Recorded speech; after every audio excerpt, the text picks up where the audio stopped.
Glory be to the name of the Lord in the highest. All glory to God for the grace He has given to us this afternoon to see a wonderful day like this. We bless God. We appreciate His holy name because He has given us another privilege to be among the living. We say, be thou exalted to His holy name. Be thou exalted. Be thou exalted. Exalted. Exalted. Exalted. Exalted. Emmanuel. Be thou exalted. Exalted. Exalted. Emmanuel.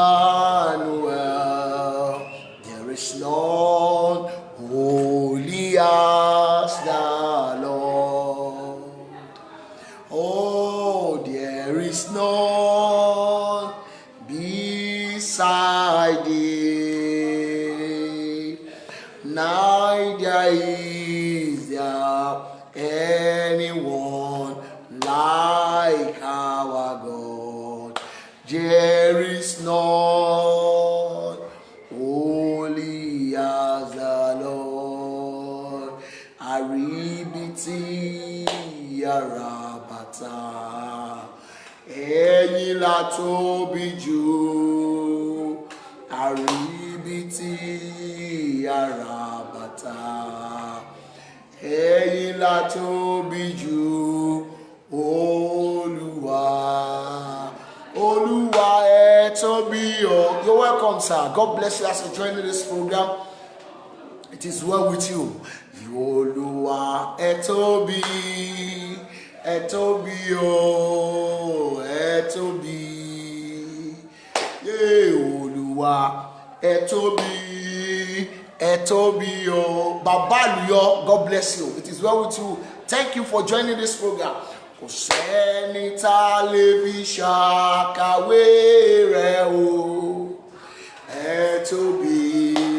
Kò sẹ́ni tá lè fi ṣàfiwé rẹ̀ o. Ẹ tóbi. Olúwa. You are bigger than what people say. Jehovah bigger than what people say. You are bigger than what people say. Jehovah bigger than what people say. You are mighty God. You are excellent. You are bigger than what people say. Ó tóbi lọ́ba Olúwa. Ó tóbi lọ́ba ọba ńlá. Ó tóbi lọ́ba Olúwa. Ó tóbi lọ́ba ọba ńlá. Ó tóbi lọ́ba Olúwa. Ó tóbi lọ́ba ọba ńlá. Ó tóbi lọ́ba Olúwa.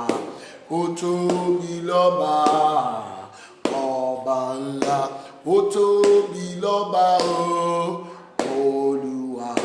Ó tóbi lọ́ba ọba ńlá. Ó tóbi lọ́ba Olúwa. Ó tóbi lọ́ba ọba ńlá.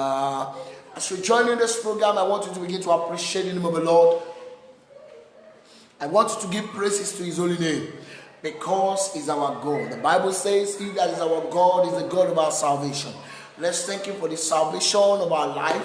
Let's thank Him for the salvation of our soul. Let's appreciate Him for giving us a wonderful privilege today to be among the living, because for us being alive to this time is by the grace of God. Orí ọ̀fẹ́ la rí gbà. Bẹ́ẹ̀ ni, torí pé àìmọye ènìyàn ni ẹ̀mí wọn ti sọnù lójijì. Ó ní oore ọ̀fẹ́ ni mo ní tí mo fi ń yìn ọ́ o bàbá. Oore ọ̀fẹ́ ni mo ní tí mo fi ń yìn ọ́ o ọmọ. Ẹgbẹgbẹ̀rún ẹlẹgbẹ́ mi o ló ti ṣègbé. Oore ọ̀fẹ́ ni mo ní tí mo fi yìn ọ́ o bàbá. Bàbá, oore ọ̀fẹ́ ni mo ní tí mo fi yìn ọ́ o ọmọ. Ẹgbẹgbẹ̀rún ẹlẹgbẹ́ mi o ló ti ṣègbé. Oore ọ̀fẹ́ ni mo ní tí mo fi yìn ọ́ o bàbá. Oore ọ̀fẹ́ ni mo ní tí mo fi yìn ọ́ o ọmọ. Ẹgbẹgbẹ̀rún ẹlẹgbẹ́ mi o ló ti ṣègbé. Kò sọ́ba bí rẹ̀, kò sẹ́ni bí rẹ̀ o. Nínú gbogbo alágbára láyé, kò sẹ́ni bí rẹ̀ Olúwa. Kò sọ́ba bí rẹ̀ bàbá o, kò sẹ́ni bí rẹ̀. Nínú gbogbo alágbára láyé, kò sẹ́ni bí rẹ̀ Olúwa. As we are joining this program, I want you to begin to appreciate God. Begin to type it there, Lord, I thank you. Thank God for His mercy. Thank God for His goodness. Thank God for His greatness over our lives. Let's appreciate Him because He's our God. Let's thank Him for His mercy over our life. Let's thank Him for His goodness over our family. Let's begin to appreciate the name of the Lord because there are so many people that they are so much worthy, that they are educated more than us, but by this time they are no more. Let's appreciate God for the salvation of our life. Let's appreciate Him for the salvation of our soul, for He has preserved us up to this time. Let us give Him thanks. Let us give Him praise because He is our God, and He that is our God is the God of our salvation. Let's thank Him for everything He has been doing in our life. Let's appreciate Him for everything He has been doing from the beginning of this year up to this very present time. Àwọn kan lájọ bẹ̀rẹ̀ ọdún yìí, ṣùgbọ́n ní àkókò yìí wọn ò ní orí ọ̀fẹ́ láti wà láàyè bí a ti wà yìí. Orin kan sọ pé èmi erùpẹ̀ aláìmoore, èmi erùpẹ̀ aláìmoore, mo ronú jinlẹ̀ lónìí o, mo wá dúpẹ́. Èmi erùpẹ̀ aláìmoore, èmi erùpẹ̀ aláìmoore, mo ronú jinlẹ̀ lónìí o, mo wá dúpẹ́.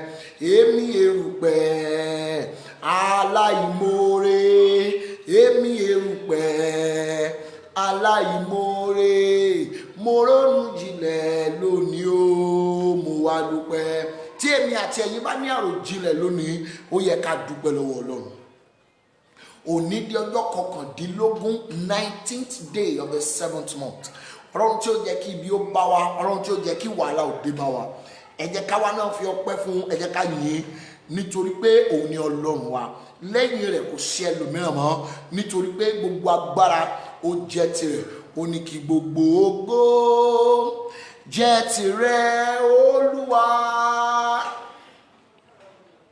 Kí gbogbo ògo jẹ́ tirẹ̀ Olúwa. Kí gbogbo ògo jẹ́ tirẹ̀ Ọlọ́run ayé. Kí gbogbo ògo jẹ́ tirẹ̀ Olúwa. Kí gbogbo ògo jẹ́ tirẹ̀ Olúwa. Ọlọ́run o, kí gbogbo ògo jẹ́ tirẹ̀ Olúwa. Kí gbogbo ògo jẹ́ tirẹ̀ Ọlọ́run ayérayé. Kí gbogbo ògo jẹ́ tirẹ̀ Olúwa. Kí gbogbo ògo jẹ́ tirẹ̀ Olúwa. Kí gbogbo ògo jẹ́ tirẹ̀ Olúwa. Bàbá, kí gbogbo ògo jẹ́ tirẹ̀ Ọlọ́run ayé. ayérayé kí gbogbo ògo jẹ́ tirẹ̀ Olúwa. Ẹ ká dúpẹ́ lọ́wọ́ rẹ̀, ẹ jẹ́ ká fi ògo fún un, ẹ jẹ́ ká fi ọpẹ́ fún un, nítorí pé òun ni Ọlọ́run wa, lẹ́yìn rẹ̀ kò sí ẹlòmíràn mọ́. Gbogbo agbára, gbogbo ipá, gbogbo ògo, gbogbo ìyìn àti ọlá tirẹ̀ nìkan ni. Ẹ jẹ́ ká fi yìn fún, ẹ jẹ́ ká fi ọpẹ́ fún un, nítorí pé òun ni Ọlọ́run wa, lẹ́yìn rẹ̀ kò sí ẹlòmíràn mọ́. Òun nìkan ni alágbára tí gbogbo ayé bọ, òun nìkan ni alágbára tó gba alágbára lọ́wọ́ mú, ẹni tí ò jẹ́ kí ìmọ̀ta kó ṣẹ lórí ayé wa, ẹni tí ò jẹ́ kí ètè ọ̀tá kó jọ lórí wa. Ẹ jẹ́ abẹ̀ sí yìí, ẹ jẹ́ ká máa fi ọpẹ́ fún un. Begin to appreciate God wherever you are now. Begin to give praises to his holy name. Brother Moyo, you're welcome. God bless you. Gbogbo ipá tó ló máa dá ọ dúró lórúkọ Jésù, gbogbo ipá náà wọ́n máa gbiná ni, in the mighty name of Jesus. Gbogbo ènìyàn tàbí inú obìnrin tó dúró tìpinnu láti dá ìrìn àjò rẹ dúró, láti bà ìrìn àjò rẹ jẹ́, lórúkọ Olúwa ni mo gbàdúrà, irú ènìyàn bẹ́ẹ̀ lórúkọ Jésù ó máa jẹ̀bi nítorí ọ̀rọ̀ rẹ, in the mighty name of Jesus. I want you to begin to share this program. I want you to invite your friends, invite your family, tell them the Lord has started with us again today by his grace. Bẹ́ẹ̀ni, ẹ jẹ́ kí gbogbo wa bí a ti wọlé sórí ètò yìí, ẹ jẹ́ kí a máa fi ọpẹ́ wa fún Ọlọ́run, ẹ jẹ́ ká máa fi yìn fún, ẹ jẹ́ káwa náà máa kọ síbẹ̀ pé Olúwa ò ṣe. Bíbélì sọ pé Olúwa ṣe ńlá fún wa, nítorí èyí òun ni a ṣe ń yọ̀. Bẹ́ẹ̀ni, ẹ̀yin lẹ ṣe é, ẹ̀yin lẹ ṣe ò bàbá, agbára ènìyàn kò tó nǹkan o, ẹ̀yin lẹ ṣe ò bàbá, ẹ̀yin lẹ ń ṣe é, ẹ̀yin lẹ ṣe ò bàbá, agbára ènìyàn kò tó nǹkan o, ẹ̀yin lẹ ṣe ò bàbá. Agbára ènìyàn ò tó nǹkan, ipá ènìyàn ò tó nǹkan, ṣùgbọ́n ọwọ́ Ọlọ́run nìkan ni agbára rẹ̀ ga ju ti ayé lọ. Bẹ́ẹ̀ni, ó ga ju tọ̀tá lọ ó ga ju tayé lọ, agbára ńlá tọ́ba ògo ní, ó ga ju tayé lọ, ó ga ju tayé lọ, ó ga ju tọ̀tá lọ, agbára ńlá tọ́ba ògo ní, ó ga ju tayé lọ, ó ga ju tayé lọ, ó ga ju tọ̀tá lọ, agbára ńlá tọ́ba ògo ní, ó ga ju tayé lọ. Ẹ já bẹ̀ sí yìn Ọlọ́run pé Olúwa ó ṣe. Ẹ jẹ́ ká gbẹ́ fún ọwọ́ agbára rẹ̀ lórí ayé wa, ẹ jẹ́ ká gbẹ́ fún àánú tí a rí gbà. Ọ̀pọ̀ lájọ sùn lálẹ́ àná ṣùgbọ́n tí wọn ò ní orí ọ̀fẹ́ láti jí láàárọ̀ yìí. Ọ̀pọ̀ ni wọ́n fẹ́ ṣe bá ti ń ṣe lónìí ṣùgbọ́n tí ò sí àǹfààní fún wọn. Ẹ já sọ pé alààyè ni ó máa yìn ọ́, alààyè ni ó máa yìn ọ́, bàbá o, alààyè ni ó máa yìn ọ́, bèbí tí ń ṣe lónìí Olúwa, alààyè ni ó máa yìn ọ́, alààyè ni ó máa yìn ọ́, alààyè ni ó máa yìn ọ́, bèbí tí ń ṣe lónìí Olúwa, àríbítí àràbàtà, ẹ̀yin la tóbi jù, àríbítí àràbàtà, ẹ̀yin la tóbi jù Olúwa. Ẹ jẹ́ ká bẹ̀ sí dúpẹ́ lọ́wọ́ rẹ̀, ẹ jẹ́ ká máa fi ọpẹ́ fún orúkọ rẹ̀, nítorí pé òun ni Ọlọ́run, nítorí pé agbára rẹ̀ kò yí padà, ipá rẹ̀ ò yí padà, kò sẹ́ni tá a lè fi wé, kò sẹ́ni tá a lè fi jọ, nítorí pé òun ni Ọlọ́run, lẹ́yìn rẹ̀ kò sí ẹlòmíràn mọ́. Agbára rẹ̀ nìkan òun ló gbé ayé ró. Bẹ́ẹ̀ nítorí pé ohun gbogbo ni ó lè ṣe. Ẹja bẹ̀ sí fi ọpẹ́ fún un, nítorí pé òun ni Ọlọ́run wa, pé ohun gbogbo ló lè ṣe, ohun gbogbo ló lè ṣe, ohun gbogbo lẹ lè ṣe Ọlọ́run ayérayé, ohun gbogbo lẹ lè ṣe o, ohun gbogbo lẹ lè ṣe bàbá, ohun gbogbo lẹ lè ṣe ọlọ́run ayérayé, ohun gbogbo lẹ lè ṣe o, ohun gbogbo lẹ lè ṣe o, ohun gbogbo lẹ lè ṣe ọlọ́run ayérayé. You came from heaven to earth to show the way, from the earth to the cross, my debt to pay, from the cross to the grave, from the grave to the sky. Lord, I lift your name on high. You came from heaven to earth. You are welcome, sir. God bless you. Prophet Dr. Akowolo, God bless you. To show the way, from the earth to the cross, my debt to pay, from the cross to the grave, from the grave to the sky. Lord, I lift your name on high. Ẹ jẹ́ ká fi ọpẹ́ fún Ọlọ́run nítorí pé ó ní Ọlọ́run wa. Ẹ jẹ́ ká dúpẹ́ lọ́wọ́ rẹ̀ nítorí pé agbára rẹ̀ ò yí padà. Ẹ jẹ́ ká gbogbo ògo àtọlá fún un nítorí pé ó ní Ọlọ́run wa. Ẹ jẹ́ ká dúpẹ́ lọ́wọ́ rẹ̀ lẹ́ẹ̀kan sí wípé Olúwa ó ṣé pé mo dúpẹ́, bẹ́ẹ̀ ni pé mo wà láàrin àwọn alààyè. Let's appreciate the name of the Lord because He's our God. He that is our God is the God of our salvation. Ẹ jẹ́ ká gbàgbọ́ Ọlọ́run wa àti bàbá wa. Àgbẹ̀lẹ̀ kan ṣe nítorí pé yìí ní Ọlọ́run wa. Àgbẹ̀ fún àánú tí a rí gbà. Àgbẹ̀ fún orí ọ̀fẹ́ rẹ̀. Àgbẹ̀ fún ọwọ́ ìyanu rẹ̀ lórí ayé wa, lórí ẹbí wa. Ọlọ́run ó ṣe gba ọpẹ́ wa. Ní orúkọ Jésù, Olúwa gba ọpẹ́ wa. Gbogbo ẹ̀ṣẹ̀ lórúkọ Jésù, Olúwa dáríjì wa. Ẹ̀mí mímọ́ Ọlọ́run alààyè. A fi ohun gbogbo síkàwọ́ rẹ, ọ̀rọ̀ rẹ, àdúrà, ohun gbogbo tá a ṣe ní sáà tí àkókò yìí lórúkọ Jésù, Olúwa gba àkóso. Ẹ̀mí mímọ́ jẹ́rìí agbára rẹ. I want you, Lord, to minister to every life that will be having the grace and the opportunity to join this broadcast. I decree to your life that the power of the Lord will touch you in the name of Jesus. Gbogbo tó jẹ́ ìṣòro ayé ẹnì kankan wá lórúkọ Jésù, Olúwa fọwọ́ tọ́. Ẹ̀mí mímọ́ gba gbogbo ògo. Ẹ̀mí mímọ́ jẹ́rìí ara rẹ. Ẹ̀mí mímọ́ náwó agbára. Ògo ni fún Olúwa Jésù Kristi Olúwa wa. Àmín, àmín, àmín lórúkọ Jésù. I am welcoming everyone again onto this program. That the Lord has given us the privilege to be in His presence again. Yes, let's appreciate God. I really appreciate everyone that is always online with us. I appreciate God for every life that is supporting this ministry, that is supporting this broadcast, that makes everything to go on. Yes, I pray that the power of the Lord will lift you high in the name of Jesus. Thank you for joining us.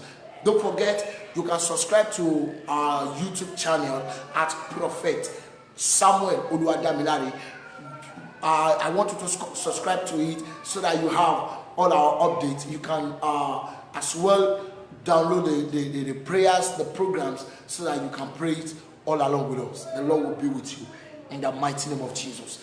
Today, God has sent me to you to treat a topic or to pray with us concerning the topic that says the power to have dominion. Power to have dominion, or power to take charge. When we are talking about power, we are talking about something that is very, very much important.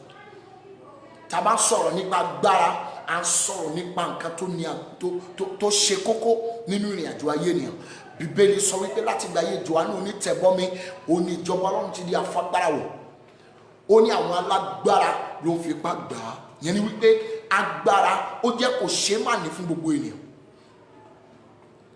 Bẹ́ẹ̀ ni àwọn tó wà nínú ayé wọ́n lo agbára lórí gbogbo ènìyàn. Àwọn tó wà ní ìjọba wọ́n lo agbára lórí àwọn ènìyàn. Àwọn ènìyàn bí àti báwọn èèyàn ṣe lo agbára ènìyàn, wọ́n lo agbára owó, wọ́n lo agbára ipò, àwọn kan lo agbára òkùnkùn, àwọn kan sì lo agbára Ọlọ́run. Ṣùgbọ́n ohun tí mo fẹ́ bá wa sọ lónìí, òun ni agbára Ọlọ́run ni mo fẹ́ bá wa sọ lórí ẹ̀. It's the power of God that will make you to have dominion over every life. You're welcome. As you're joining this program, I want you to share it. I want you to invite your friends as you're joining this program. God bless you. I want to talk to us about the power to have dominion. Agbára láti ṣe ìkáwọ́. Agbára láti jọba. Agbára láti darí. Ẹ kíyèsí ẹ̀yin ọmọ Ọlọ́run, gbogbo èèyàn nínú ayé yìí ló ń sáré láti wá agbára. Bẹ́ẹ̀ ni àwọn kan ní agbára owó, kò sí ohunkóhun tó bá fẹ́ ṣe nítorí pé wọ́n ní owó, wọ́n máa ní oore ọ̀fẹ́ láti ṣe àwọn nǹkan wọ̀nyí. Ẹ kíyèsí gbogbo ènìyàn, àwọn kan wọ́n ní agbára nínú òkùnkùn tó ṣe wípé bí wọ́n bá sọ fún ènìyàn pé lágbájá bó ṣe ń lọ yìí lọ kú ni, ó dẹ̀ máa kú nítorí pé kí ni agbára òkùnkùn ni wọ́n lò. Àwọn kan sì ní agbára Ọlọ́run, àwọn kan tẹ̀lé agbára Ọlọ́run, àwọn kan lo agbára Ọlọ́run. Ìdí nìyí tó fi jẹ́ wípé wọ́n ní agbára láti ṣe ìkápá. Ẹ má gbàgbé ìwé Jòhánù, Bíbélì yẹn sọ wípé nígbà ayé Jòhánù onítẹ̀bọmi, òní ìjọba Ọlọ́run ó ti di àfagbára o. God bless you. You are welcome, sir. Thank you for joining this program. As you are joining, I want you to invite your friends. I want you to share it. Mo ń bá wa sọ̀rọ̀ lórí agbára láti ṣe ìkápá nínú ìwé Genesis, ìwé kìíní ti Mósè, orí rẹ̀ kìíní ẹsẹ̀ kẹrìndínlọ́gbọ̀n. Genesis chapter 1 verse 26. Genesis chapter 1 verse 26. Ó wí pé Ọlọ́run sì wí pé jẹ́ kí a dá ènìyàn ní àwòrán ara wa gẹ́gẹ́ bí ìrí wa, kí ó lè jọba lórí ẹja òkun àti lórí ẹyẹ ojú ọ̀run àti lórí ẹranko àti lórí gbogbo ilẹ̀ àti lórí ohun gbogbo tí ń rákòrò lórí ilẹ̀. Verse 27. Ó ní bẹ́ẹ̀ ni Ọlọ́run dá ènìyàn ní àwòrán ara rẹ̀, ní àwòrán rẹ̀, àwòrán Ọlọ́run ni ó dá, àti akọ àti abo ni ó dá wọn. Hallelujah. Ẹ kíyèsí sà, ẹ kíyèsí mà. Ní ọ̀rọ̀ yìí Bíbélì sọ wípé Ọlọ́run fúnra ara rẹ̀ ó pinnu ní ọkàn ara rẹ̀ wípé ẹ jẹ́ kí a dá ènìyàn ní àwòrán ara wa. Ìyẹn ni wípé èmi àti ẹ̀yin ní àwòrán Ọlọ́run ìyẹn a dá wa. Ọlọ́run sì dá wa nítorí ká lè jọba. He created us for us to have dominion. Ó dá wa nítorí ká lè ṣe ìkáwọ́, ó dá wa nítorí ká lè ṣe ìkápá, ó dá wa nítorí ká lè jọba lórí ohun gbogbo tí ó ti dá. Àbájọ àǹtí Tọ́pẹ́ Àlàbí sọ wípé àdágbẹ̀yìn mi, ó wá fi mí jọba ohun gbogbo tó ti kọ́kọ́ dá. Ó dá mi, ó fún mi níre. Ẹ gbọ́ mi sà, ìyẹn ni wípé gbogbo ìrìn àjò tí ẹ̀dá rìn láyé tí ò bá ti ní agbára láti ọ̀dọ̀ Ọlọ́run kò ní lè ṣe ìkápá, kò ní lè ṣe ìkáwọ́, kò ní lè jọba. I'm talking to us about the power to have dominion. Mommy, daddy, auntie, brothers that are listening to me this time, that is watching this video, I am telling you that you need the power of God to have dominion over the power that is oppressing your life.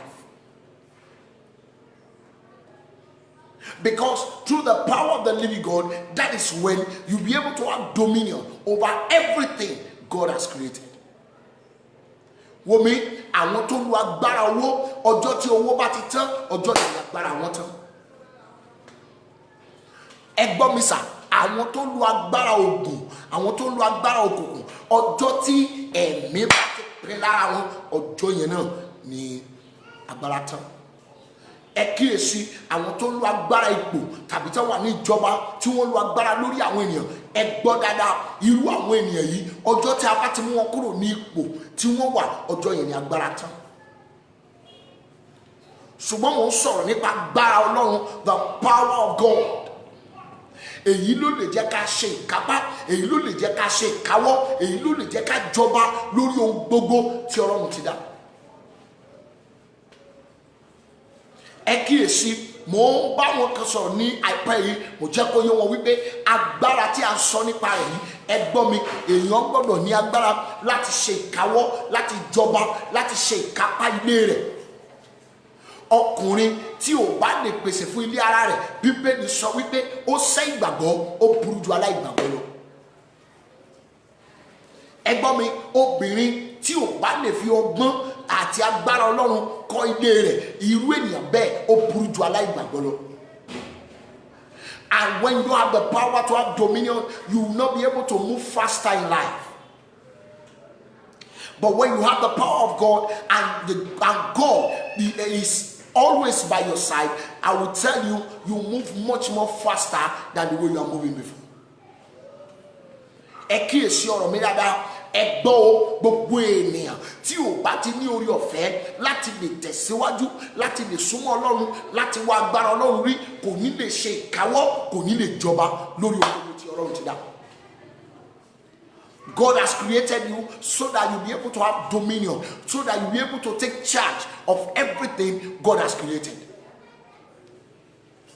And I want to tell you, if you don't have that power of dominion, I will tell you, you'll be under other people.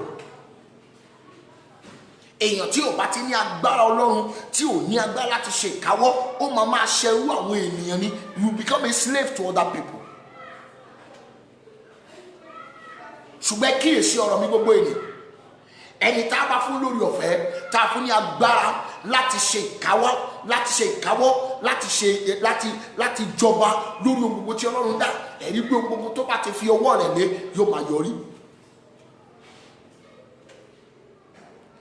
Bí èèyàn bá ní agbára láti ṣe ìkáwọ́ tàbí láti jọba lórí iṣẹ́ téèyàn ṣe, a kò rí wípé òun bẹ̀rẹ̀ iṣẹ́ láàrin ọjọ́ kan méjì, oṣù kan, oṣù méjì, ọ̀tá dẹ̀ wọnú iṣẹ́ yẹn, a sì bà iṣẹ́ náà jẹ́. Abájọ tí wèrè Sáàmù yẹn wípé asán ni fún àwọn tó ń jí ní kùtùkùtù, wọ́n tún fẹ́ ṣíwọ́ nítorí pé kí ni wọ́n máa jẹ oúnjẹ ìkaràánú. Gbọ́ mi, tó o bá ní agbára láti ṣe ìkáwọ́, tó o bá ní agbára láti ṣe ìkápá, àárín wípé gbogbo ìrìn àjò gbogbo tí a bá rìn a máa ní ìlọsíwájú. You need the power to have dominion. You need power to take charge. You need power to reign over everything God has given to you. Ẹgbọ́ ọ̀pọ̀lọpọ̀ ènìyàn lónìí wọ́n ń ṣe ẹrú, àwọn ẹrú ni wọ́n ń ṣe. Ìdí nìyí tó fi jẹ́ pé ọ̀pọ̀lọpọ̀ ènìyàn ìgbà tó yẹ kí ìrìn àjò wọn kó sáré síwájú, ó ń falẹ̀ ni.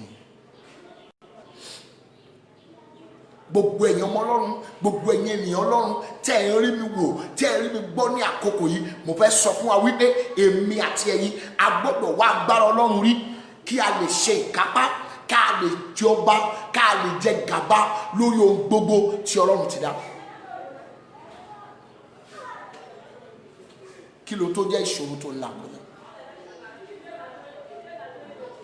Kí ló tó jẹ́ ìdààmú tó ń là kọjá? Ogun wo ló bo ayé rẹ mọ́lẹ̀ tí ò jẹ́ kí ìrìn àjò rẹ kó sáré síwájú? Mọ́mì, dádì, àǹtí bọ̀dá tó ń gbọ́ ní àkókò yìí, mo fẹ́ sọ fún ọ wípé o nílò agbára Ọlọ́run. You need the power of God. It's through the power of God that is where you'll be able to have dominion. Through the power of God, that is where you'll be able to take charge. Èmi àti ẹ̀yin gẹ́gẹ́ bí Kristẹni, mo rọ̀ wá lórúkọ Olúwa, ẹ jẹ́ ká wá agbára Ọlọ́run. Àwọn tó máa ní orí ọ̀fẹ́ àti àǹfààní láti bá Ọlọ́run rìn nínú agbára rẹ̀, òun làwọn tó ní Jésù nínú ayé wọn, àwọn tó gba Jésù gẹ́gẹ́ bí Olúwa àti olùgbàlà wọn.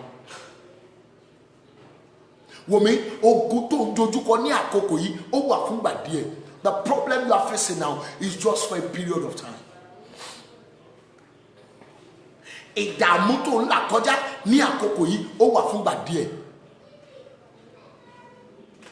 Ẹ kíyèsí ọ̀rọ̀ mi, àkókò ń bọ̀ tí Ọlọ́run máa gbé ọ dìde ní ọ̀nà tó kọjá òye ènìyàn. Ìwọ ni kó wá Jésù rí sínú ayé rẹ̀. You need to accept Christ. You need to accept Jesus as your Lord and your personal Savior. Ìgbà yìí ní ìrìn àjò rẹ ló máa lè sáré síwájú ju bí ó ti wà tẹ́lẹ̀ lọ. Ẹ kíyèsí o, ìran rere kan wà tí ò tí ì ṣẹ fún ọ. àlárere kan wà tí ò tí ì ṣẹ fún ọ. Ìwọ tó gbàgbọ́ nínú òun ló bá sọ̀rọ̀ lákòókò yìí lórúkọ Jésù ó yá kó wá sí ìmúṣẹ in the mighty name of Jesus. Gbogbo agbára tó ń dá ìran rere dúró, gbogbo ipá tí ò jẹ́ kí ìran ayọ̀ ṣẹ fún ọ lórúkọ Jésù wọn máa gbiná sọnù in the mighty name of Jesus. Láti wá agbára Ọlọ́run rí sínú ayé wa, agbára Ọlọ́run yìí òun ló máa jẹ́ kó lè ṣe ìkápá, agbára Ọlọ́run yìí ló máa jẹ́ kó lè jọba lórí gbogbo agbára tó yọ àyànmọ́ rẹ lẹ́nu. You need the power to have dominion.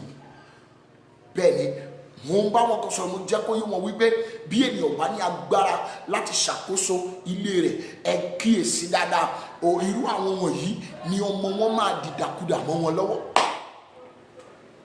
Ṣùgbọ́n bí Ọlọ́run bá fún un ní agbára láti ṣàkóso, ẹ kíyèsí ọ̀rọ̀ yìí, mo fẹ́ jẹ́ kó yọ wípé kò sí ohunkóhun tó lè ṣẹlẹ̀, kò sí ọ̀nà tí ọ̀tá lè gbà wọlé.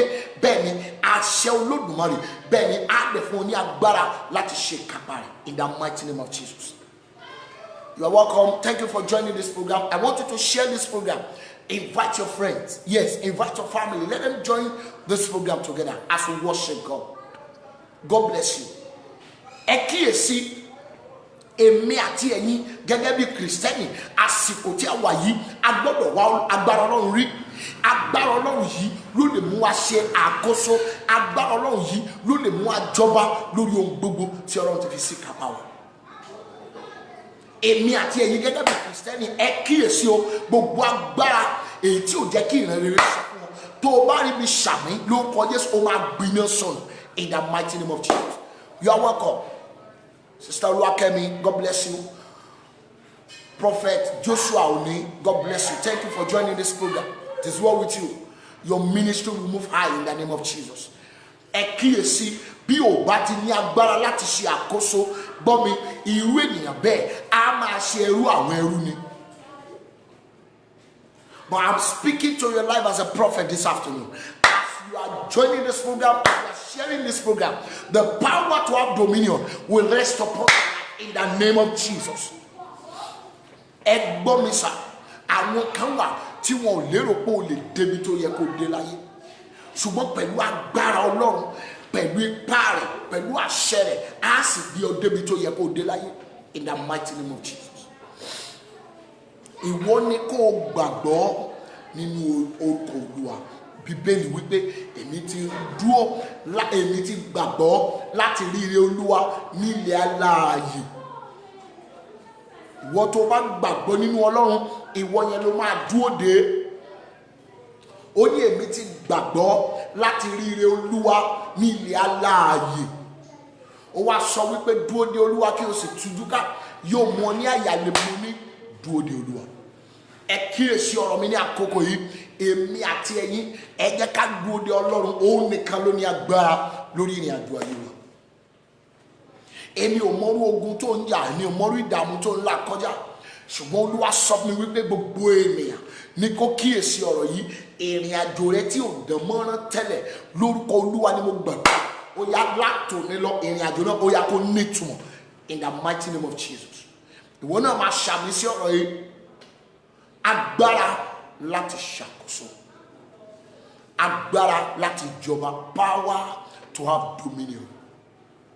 Yes, you need it, I need it. Àjọ nílò agbára yìí, agbára láti ṣàkóso. Tí èèyàn bá ti ní agbára láti ṣàkóso, ìgbà yìí lèèyàn ò ní lè ṣe ẹrú, ìyẹn ní ìgbà yìí lèèyàn ò ní máa jẹun bí erin kó máa jẹjẹ ìrírí. Ṣùgbọ́n bí ènìyàn bó bá ṣe ń wà lábẹ́ ìsìnrú, ẹ gbọ́ mi, kò ní lè ní òmìnira láti ṣe ohun gbogbo tó wù ní àkókò tó wù. Lórúkọ Olúwa ni mo gbàdúrà, ẹnìkan tó ṣàmì ni mo ń bá sọ. Lórúkọ Olúwa látòní lọ, agbára tí wàá fi ṣàkóso, tí wàá fi jẹ gàba, tí wàá fi jọba, lórúkọ Jésù Ọlọ́run kó yọ̀ǹda rẹ̀ fún ọ. Ẹlòmíràn lójú àlá rẹ̀, àsìkò gbà tó yẹ kó máa tí nígbà tó bá sùn ọ̀tá máa dé, ẹlòmíì wọn á bẹ̀ sí rìn mọ́lẹ̀, ẹlòmíì wọn á bẹ̀ sí nà án. Àwa máa pariwo, ẹnìkan tiẹ̀ ló ń lálàgbà tó máa jí báyìí, ariwo orí ìyá mi ò ló pariwo, mo á ní orí ìyá rẹ̀ kẹ̀. Ọlọ́run ní agbára Ọlọ́run ní ò sínú ayé rẹ̀. Tí agbára Ọlọ́run bá wà ńbẹ̀, bẹ́ẹ̀ ni èyí tó fi pariwo orí ìyá rẹ̀ yẹn orúkọ Jésù ló máa pariwo. Bẹ́ẹ̀ ni tó o bá ti lè pariwo orúkọ Jésù, Bíbélì wípé a ti gbé ga gidigidi, a ti fún wa ní orúkọ kan tó borí gbogbo orúkọ, pé ní orúkọ Jésù Kristi nìkan ní kí gbogbo egun kó máa wólẹ̀. Tó o bá lè pariwo orúkọ Jésù yìí, gbogbo agbára òkùnkùn wọn á sì sá lọ, wọn máa ṣègbé. Bíbélì sọ pé nígbà tí àwọn ọ̀tá wa bá dé gẹ́gẹ́ bí ríru omi, ó ní nígbà náà ni Olúwa yóò gbé ọ̀págun sókè. Ọ̀págun tá à ń sọ nípa rẹ̀ yìí ó ní àdúrà. Bẹ́ẹ̀ ni ọ̀págun tá à ń sọ nípa rẹ̀ yìí ó ní agbára Ọlọ́run. Tí agbára yóò bá ti sí nínú ayé rẹ̀, ọ̀tá ò ní gbà ọ́ láyè láti jẹ gàba. Torí pé kí ni inú ayé tá a wà yìí, we are in the world to compete with the darkness. Ẹ má gbàgbé Bíbélì sọ fún wa wípé nínú ìwé Éfésù wípé kì í ṣe ẹ̀jẹ̀ àti omi rárá ni à ń bá jìjàkadì, ṣùgbọ́n àwọn aláṣẹ ibi òkùnkùn ayé yìí, àwọn aláṣẹ àìrí, àwọn tó wà níbi gíga. Ìyẹn ni wípé kì í ṣe physical being la wáyé láti bá jìjàkadì, ṣùgbọ́n àwọn alágbára ibi òkùnkùn ayé. So ìdí nìyẹn èmi àti ẹ̀yin gẹ́gẹ́ bí Kristẹni a gbọ́dọ̀ wá agbára Ọlọ́run rí ní àkókò yìí. Ẹ kíyèsí, ọ̀tá ò fẹ́ kó o débi ayọ̀ rẹ o. Àwọn ẹni bí òkùnkùn wọn ò fẹ́ kó o débi ògo. Ṣùgbọ́n pẹ̀lú agbára Ọlọ́run, pẹ̀lú ipá rẹ̀, pẹ̀lú orí ọ̀fẹ́ adániwáyé, wà ní wípé ìrìn àjò rẹ á bẹ̀rẹ̀ sí tẹ̀síwájú. Ẹnìkan máa ṣàmì lórúkọ Olúwa Ọlọ́run àwọn ọmọ ogun ni mo gbàdúrà yìí, àtẹ̀mí àtẹ̀yìn, agbára tí ń ṣẹ́gun lójú oorun, lójú àlá, agbára tí ń ṣẹ́gun lójú ayé, lórúkọ Jésù ó máa wọnú ayé wa lọ, in the mighty name of Jesus. Bẹ́ẹ̀ni tó o bá ti ní agbára Ọlọ́run, you be able to take charge. Lójú àlá rẹ ó máa pàṣẹ, ó dẹ̀ máa rí bẹ́ẹ̀. Bí ọ̀tá bá dé lójú oorun, wà á bá wọn wí tí agbára ìṣàkóso àti ìjẹgàba tó bá wà nínú ayé rẹ̀. So you need the power of God to have dominion. God bless you as you're joining this program. As you're joining, I want you to share this program. I want you to invite your friends. Yes, as you're joining it, the Lord will be with you.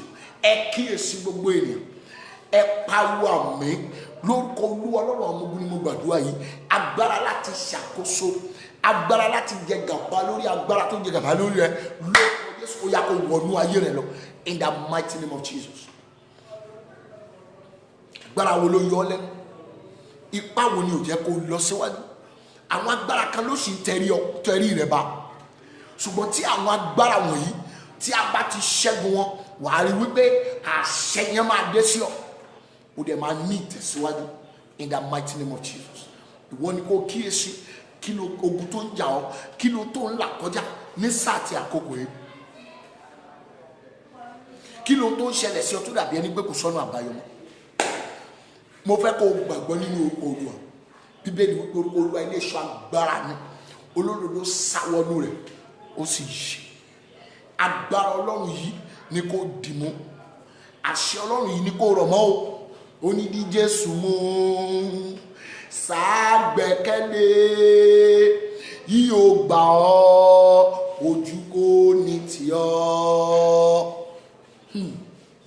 Ó ní ṣàgbẹ́kẹ̀lé, ọ̀nà mìíràn kò sí láti láyọ̀nù Jésù ju pé ká gbẹ́kẹ̀lé. Èmi àti ẹ̀yin, ẹ jẹ́ ká ní gbẹ́kẹ̀lé nínú Ọlọ́run, jẹ́ ká dúró ti Ọlọ́run, ẹ jẹ́ ká rí ibìkan dìmú lára Kristi, nítorí pé òun nìkan ni Ọlọ́run, lẹ́yìn rẹ̀ kò sí ẹlòmíràn, kò sí alágbára bíi tiẹ̀, kò sí onímọ̀, kò sí olóye, kò sí ọlọ́gbọ́n bíi tiẹ̀. Òun nìkan náà ni o, lẹ́yìn rẹ̀ kò sí ẹlòmíràn mọ́. Kí lógun tó ń là kọjá? Wàhálà wo ló wà nínú ayé rẹ̀? Ìdààmú wo ló wà nínú ayé rẹ̀? Jésù ni kó ní ní àkókò yìí, Jésù ni kó gbà sínú ayé rẹ̀. Accept Christ into your life. I am not talking to you about church. I am not talking about denomination. I am not talking about religion, but I'm talking to you about Jesus Christ. He died because of you. He died because of me. He died because of our sin. He died for us to live. That's the reason why we need to accept him into our life as our Lord and personal Savior. You need to surrender all your totality unto the Lord. You need to give your life unto him. Forget about the devil. Forget about sin. Reject the devil. Reject sin. And accept Jesus Christ as your Lord and personal Savior. I am telling you with all authority, and I'm telling you with all assurance, that those things you've been expecting God to do in your life will come to your care, will be delivered to your care in the name of Jesus. You need Jesus in your life. You need Christ in the journey of your life. Yes, there is no problem. There is nothing you are facing. Tó bá wà lórí ìdùbúlẹ̀ àìsàn, gba Jésù, ó máa wò ọ́ sàn. Tó bá wà nínú ìtọ́jú kan tàbí òmíràn, gba Jésù sínú ayé rẹ, gbọ́ mi dáadáa, ó dẹ̀ máa mú ọ kúrò ní ipò tó wà yẹn, á mú ọ lọ sí ipò tó dára jù bẹ́ẹ̀ lọ. Wò mí, àwọn èèyàn lè ti sọ fún ọ pé kò sí ìrètí fún ọmọ. Ìwọ gan tiẹ̀ ti lè gbà ká ń pè ìrètí ti pin. Má gbàgbé, tó bá ní Jésù nínú ayé rẹ, ó máa fún ọ ní agbára láti jẹ́ èèyàn láyé. Àmọ́ kọrin ẹ pé ìrètí pin fòpó náà ní orí ọwẹ́rẹ́. Ṣàánú mi Jésù Kristi alágbára. Nù mí lómi jẹ́nu kòrò kí ọ̀rọ̀ mi jàyé lójú bàbá. Ayé ti rò mí pín gbọ̀nà ìyanu yọ. Wò mí, àwọn èèyàn lè ti wò ọ́ pin. Àwọn ẹgbẹ́ rẹ, ẹbí rẹ, ọ̀rẹ́ rẹ, wọ́n lè ti rò ọ́ pin. Ṣùgbọ́n mo fẹ́ kó o di Jésù yìí mú. Mo fẹ́ kó o gbàgbọ́ nínú Jésù Kristi, nítorí pé kíni òun nìkan ló ní agbára láti gbé ọ dìde. Wò mí, bẹ́ẹ̀ nìkan bá sọ fún ọ pé má wọrí màá gbé ọ dìde, irọ́ ló pa ọ́. Bẹ́ẹ̀ ni sà, tó bá sọ fún ọ pé má wọrí gbogbo tó bá fẹ́ ni màá ṣe, irọ́ ló pa ọ́. Nítorí pé kíni kò ní agbára láti jẹ́yàn láyé. Torí pé kíni gbogbo agbára tó nǹkan ní, Bíbélì sọ wípé ènìyàn, kí ni ènìyàn tí wọ́n ń bẹ̀ẹ́ wò tàbí ọmọ ènìyàn tí wọ́n ń ṣàfẹ́rẹ́ rẹ̀. Torí pé kíni gbogbo agbára tí ènìyàn ní, ihò imú wa òun ló wà. Bí ẹ̀mí tó jẹ́ ènìyàn nínú wa bó bá ti jáde, ó ti tán nìyẹn. Ṣùgbọ́n mo fẹ́ kó gba Jésù yìí sínú ayé rẹ̀ gẹ́gẹ́ bí Olúwa àti olùgbàlà rẹ̀. Nígbà yìí ni ìgbà rẹ̀ máa yí padà. Nígbà yìí ni ìgbà rẹ̀ máa di ọ̀tun. Ọ̀nà rẹ̀ sì máa là. Ìlérí ayọ̀ máa ṣẹ fún ọ in the mighty name of Jesus. Mo fẹ́ kó jẹ́ ká gbàdúrà. Àdúrà àkọ́kọ́ tí mo fẹ́ kó gbà rèé, ẹ pariwo Jésù kan. Olúwa fún mi ní agbára láti jẹ gàba. Lord, give me power to have dominion. Lórí gbogbo tó ń jọba lé mi lórí, Olúwa fún mi ní agbára láti jọba lórí wọn. Ó yá àdúrà, orúkọ Jésù, orúkọ Jésù, ẹ̀mí mímọ́. Olúwa fún mi ní agbára láti jọba lórí ohun gbogbo tó ń jọba lé mi lórí. Olúwa fún mi ní agbára láti ṣàkóso ohun gbogbo tó ń ṣàkóso mi. Lórúkọ Jésù, Olúwa fún mi ní agbára láti jọba lórí ohun gbogbo tó ń jọba lé mi lórí. Àwọn kan tó yẹ kí n máa jọba lórí ẹ̀ tó ń jọba lórí mi, Olúwa fún mi ní agbára láti jọba lórí wọn. Jésù Olúwa wa, àmín. Àdúrà kejì rèé, ẹ sọ fún Ọlọ́run, Olúwa fún mi ní agbára tí mo fi ní ṣẹrú láyé. Lord, give me power not to be a slave in life. Agbára tí mo fi ní ṣẹrú ayé. Agbára tí mo fi ní ṣẹrú ẹgbẹ́. Olúwa yọ̀ǹda rẹ̀ sínú ayé mi. Àdúrà, orúkọ Jésù, ẹ̀mí mímọ́. Olúwa fún mi ní agbára tí mo fi ní ṣẹrú. Agbára tí mo fi ní ṣẹrú ẹgbẹ́ mi. Agbára tí mo fi ní ṣẹrú ọ̀rẹ́ mi. Agbára tí mo fi ní ṣẹrú àwọn ẹrú. Olúwa gbé wọ̀ mí. Olúwa fún mi ní agbára tí mo fi ní ṣẹrú láyé. Lórúkọ Jésù, Olúwa fún mi ní agbára tí mo fi ní ṣẹrú láyé. Lórúkọ Jésù, Olúwa fún mi ní agbára tí mo fi ní ṣẹrú láyé. In the mighty name of Jesus. Jésù Olúwa wa, àmín. Àdúrà kẹta ni, Olúwa fún mi ní agbára tí màá fi lè ṣe ohun gbogbo tí mo fẹ́ ṣe láṣeyọrí. Power to succeed in life. Olúwa, agbára tí màá fi ṣàṣeyọrí ohun gbogbo tí mo fẹ́ ṣe láyé. Olúwa yọ̀ǹda rẹ̀ fún mi. Àdúrà, orúkọ Jésù, orúkọ Jésù, ẹ̀mí mímọ́. Olúwa fún mi ní agbára tí màá fi lè ṣe ohun rere gbogbo tí mo fẹ́ ṣe láyé lórúkọ Jésù. Olúwa fún mi ní agbára tí màá fi lè ṣe ohun rere gbogbo tí mo fẹ́ ṣe láyé. Lord, give me power to succeed in life, that power to do great things in the name of Jesus. Olúwa fún mi ní agbára tí màá fi ṣe ohun rere láyé in the name of Jesus. Gbọ́ àdúrà Jésù Olúwa wa, àmín. Fi ẹyọ kan ikú sọ pé Olúwa fún mi ní agbára tí ọ̀tá ò fi ní borí mi. Lord, give me the power to overcome my enemy. Yes. Olúwa fún mi ní agbára láti borí ọ̀tá tí ọ̀tá ò fi ní borí mi. Ó yá àdúrà orúkọ Jésù, orúkọ Jésù, ẹ̀mí mímọ́. Olúwa fún mi ní agbára tí ọ̀tá ò fi ní borí mi. Olúwa fún mi ní agbára tí máa fi borí àwọn ọ̀tá mi. Olúwa fún mi ní agbára tí máa fi borí àwọn ọ̀tá mi. Lórúkọ Jésù. Olúwa fún mi ní agbára tí máa fi borí àwọn ọ̀tá mi. Lórúkọ Jésù. Agbára tí ọ̀tá ò fi ní ṣẹ́gun mi lójú oorun, lójú àlá, lójú ayé. Olúwa yọ̀ǹda fún mi. Olúwa fún mi ní agbára tí máa fi borí àwọn ọ̀tá mi. In the mighty name of Jésù Olúwa wa, àmín. Jẹ́ àgbàdua yìí lẹ́yìn ìyá àgbàdua lórí omi tí Olúwa ní ká máa gbàdúrà sí. Ẹ sọ fún Ọlọ́run, ẹ pariwo Jésù lẹ́ẹ̀kan mi mọ́lẹ̀ gan. Olúwa jàre fún mi ní agbára tí màá fi jẹ́ èèyàn láyé. Lord, give me power to become someone in life. Láàárín ènìyàn, láàárín àwọn ènìyàn ní ènìyàn wà. Bẹ́ẹ̀ ni àwọn èèyàn kan wà ayé ò tiẹ̀ rí wọn. Kan garùn jù bẹ́ẹ̀ lọ, kan gorí ilé wọn ò rí wọn. Àwọn èèyàn kan sì wà láàárín àwọn ènìyàn á lè máa sọ fún wọn pé èèyàn ló dúró yìí o. Ẹ sọ fọ́lọ́run, Olúwa fún mi ní agbára tí màá fi jẹ́ èèyàn láyé. Agbára tí màá fi jẹ́ èèyàn láyé. Olúwa yọ̀ǹda fún mi. Àdúrà orúkọ Jésù, orúkọ Jésù, ẹ̀mí mímọ́.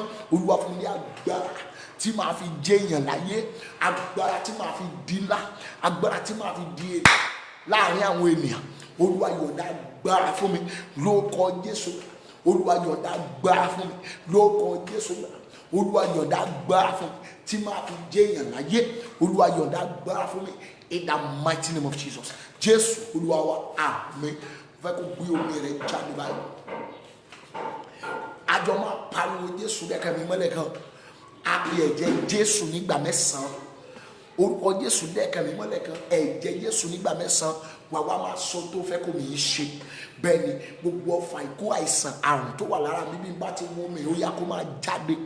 Gbogbo ọfà ibi, iṣẹ́ òkùnkùn lára mi bí n bá ti mú mi kó máa jáde. Wà á máa pariwo, wà á máa kígbe ọ̀rọ̀ yẹn ní sà. Ìwọ náà máa porúkọ Jésù lẹ́ẹ̀kan, ẹ̀mí mímọ́ lẹ́ẹ̀kan, ẹ̀jẹ̀ Jésù nígbà 9 sínú omi yẹn. Ó yá àdúrà orúkọ Jésù, ẹ̀mí mímọ́, ẹ̀jẹ̀ Jésù, ẹ̀jẹ̀ Jésù, ẹ̀jẹ̀ Jésù, ẹ̀jẹ̀ Jésù, ẹ̀jẹ̀ Jésù, ẹ̀jẹ̀ Jésù, ẹ̀jẹ̀ Jésù, ẹ̀jẹ̀ Jésù, ẹ̀jẹ̀ Jésù Kristi. Ó yá wọnú omi lọ. Ẹ̀jẹ̀ Jésù ó yá darapọ̀ mọ́ mi. Ẹ̀jẹ̀ Jésù ó yá sọ̀nù mi. Ẹ̀jẹ̀ Jésù fún ìtúsílẹ̀, fún ìràpadà. Ẹ̀jẹ̀ Jésù tó máa ti ṣẹ́ òkùnkùn jáde. Ẹ̀jẹ̀ Jésù tó máa wò mí sàn. Ẹ̀jẹ̀ Jésù tó máa gbọ̀n mí là. Ẹ̀jẹ̀ Jésù tó máa ti ọfà ọ̀tá jáde. Ẹ̀jẹ̀ Jésù ó yá máa sàn nínú omi tí mo gbé lọ́wọ́ yìí. Ẹ̀jẹ̀ Jésù ó yá máa sàn nínú omi tí mo gbé láti. Ẹ̀jẹ̀ Jésù ó yá máa sàn fún ìwòsàn, fún ìtúsílẹ̀, fún ìràpadà, fún ìdáǹdè. Ẹ̀jẹ̀ Jésù ó yá máa sàn níbẹ̀. Gbọ́ àdúrà Jésù Olúwa wa, àmín. Àṣẹ Olódùmarè ni mo pa sínú omi tó gbé lọ́wọ́ yìí lórúkọ Jésù. Ó yá ẹ̀jẹ̀ Jésù kó darapọ̀ mọ́ agbára tí a ṣẹ́ ìwòsàn lórúkọ Jésù. Ó yá kó wọnú omi tó gbé lọ́wọ́ yìí. Agbára tí a ṣẹ́ ìwòsàn lórúkọ Jésù. Ó yá kó wọnú omi tó gbé lọ́wọ́ yìí. Bó bá ti mú omi ọfà òkùnkùn lára rẹ, àìsàn, àrùn nínú omi ara tí ẹ̀jẹ̀ rẹ lórúkọ Jésù. Ó yá kó sá jáde. Agbára Olódùmarè kó wò ọ́ sàn. Ìyanu kó ṣẹlẹ̀, kó ní testimony nípasẹ̀ omi, kó ní testimony. Ògo ni fún Olúwa Jésù Kristi Olúwa wa, àmín, àmín, àmín lórúkọ Jésù. Omi yìí fi wẹ̀, fi wọ́n ilé rẹ, fún àwọn ọmọ rẹ mú. Yes, nípasẹ̀ rẹ̀ ìyanu sì máa ṣẹlẹ̀. Ó máa ní testimony in the mighty name of Jesus. Ẹ kíyèsí, mo fẹ́ kó máa ṣàmì ní koríta tá a dé yìí kí a tó máa lọ fún ti ọ̀sẹ̀ yìí. Ẹja pariwo àmì yẹn, ẹ gbọ́ lórúkọ Olúwa Ọlọ́run àwọn ọmọ ogun. Mo pàṣẹ sínú ayé rẹ, ìrìn àjò rẹ lọ́sẹ̀ yìí lórúkọ Jésù kó máa ríre mú. Bó ti ń gbọ́ ọ̀rọ̀ yìí mo fẹ́ kó máa ṣàmì ìrìn àjò rẹ lọ́sẹ̀ yìí lórúkọ Jésù ó yá ó máa rí ayọ̀ mú. ìrìn àjò rẹ lọ́sẹ̀ yìí lórúkọ Jésù ó máa wọnú ògo lọ. ìrìn àjò rẹ lọ́sẹ̀ yìí lórúkọ Jésù ó máa rí àánú gbà. ohun gbogbo tó ṣe láṣẹ pàtàkì lórúkọ Jésù ó yá lọ yọrí ẹ. ìrìn àjò tọ̀sẹ̀ yìí lórúkọ Jésù ó máa ní testimony. ìrìn àjò tọ̀sẹ̀ yìí lórúkọ Jésù ẹnu rẹ máa tọrọ. ìrìn àjò tọ̀sẹ̀ yìí lórúkọ Jésù ọwọ́ rẹ máa tẹnu. ìrìn àjò tọ̀sẹ̀ yìí lórúkọ Jésù ó máa lẹ́nu ọpẹ́. ìrìn àjò tọ̀sẹ̀ yìí lórúkọ Jésù ó máa lẹ́nu yìí. gbogbo májẹ̀mú àti ìpinnu òkùnkùn lórí rẹ lórúkọ Jésù kó di asán. agbára òkùnkùn lórúkọ Jésù kó di òfo. ọ̀nà rẹ kó là. ìyanu kó ṣẹlẹ̀. ìyanu kó ṣẹlẹ̀.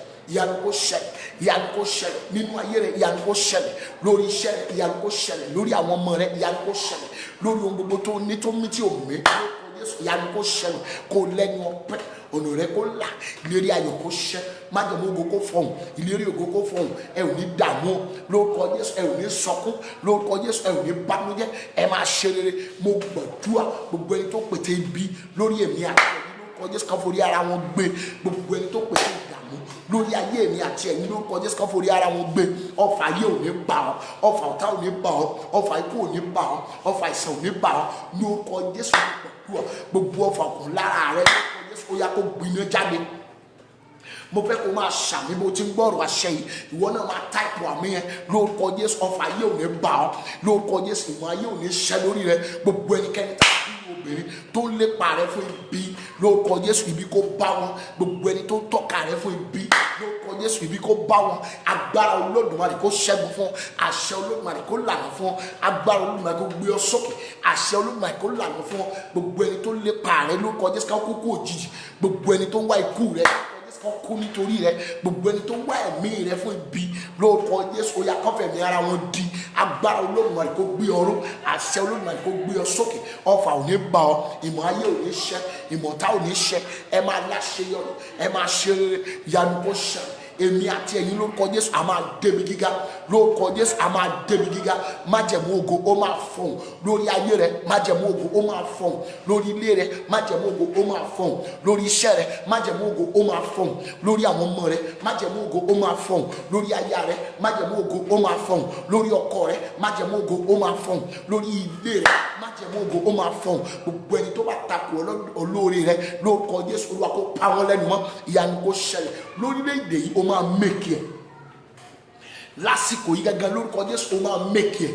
nígbà yìí gẹ́gẹ́ lórúkọ Jésù ó máa mẹ́kì ẹ̀. ìwọ náà máa ṣàmì máa táìpù àmì yẹn lórúkọ Jésù ó máa mẹ́kì ẹ̀. gbogbo agbára tó dá ọdún kó gbiná sọ̀rọ̀. gbogbo ipa tó dá ọdún kó gbiná sọ̀rọ̀.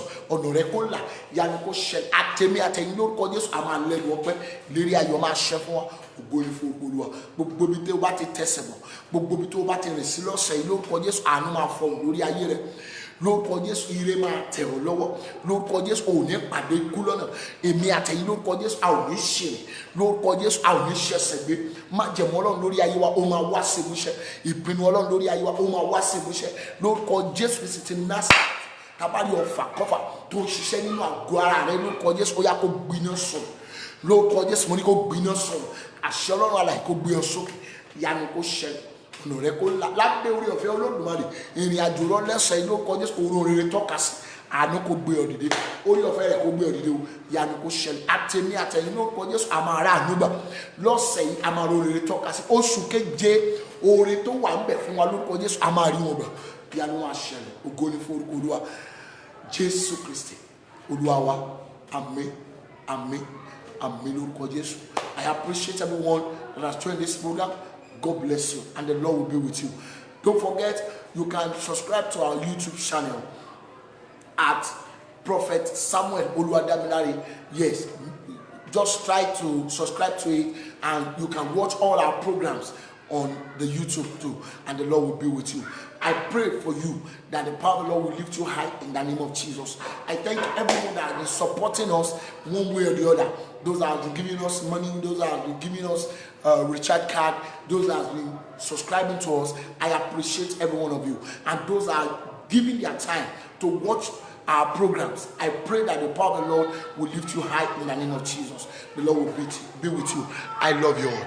I decree to your life once again, by the power of the living God, that great thing you are expecting will get to you in the name of Jesus. Ohun rere tẹ́ ti retí ti pẹ́ tí ó tẹ̀yìn lọ́wọ́ yẹn lórúkọ Jésù Ọlọ́run máa yọ̀ǹda rẹ̀ fún yín in the mighty name of Jesus. Mo dúpẹ́ lọ́wọ́ gbogbo ẹ̀yin ènìyàn mi. Bẹ́ẹ̀ ni ẹ̀yin tẹ́ ń wo ètò yìí, ẹ̀yin tẹ́ ń wọlé sórí ètò ní gbogbo ìgbà tí a bá ti ń ṣètò àwọn programs yìí, mo gbàdúrà lórúkọ Jésù iná ò ní tán wó yín o. Ẹ ń gbìyànjú owó lẹ fi ra data tẹ́ fi ń wò wá ní gbogbo ìgbà lórúkọ Jésù owó ò ní wọ́n yín in the mighty name of Jesus. Ẹ má gbàgbé ẹ lè bá wa pàdé náà lórí YouTube at Prophet Samuel Oluwadamilare. Ẹ lè gbogbo àwọn programs yìí ẹ lè rí wò níbẹ̀. Bákan náà ẹ lè download àwọn àdúrà tí a ti gbà tí a tún gbà, ẹ̀yin náà lè ní orí ọ̀fẹ́ láti máa gbà lórúkọ Jésù. Ìyanu máa ṣẹlẹ̀ ní ayé, ọ̀nà yín máa là, ọ̀nà tó ti là kò ní dí mọ́ yín in the mighty name of Jesus. I love you all. God bless.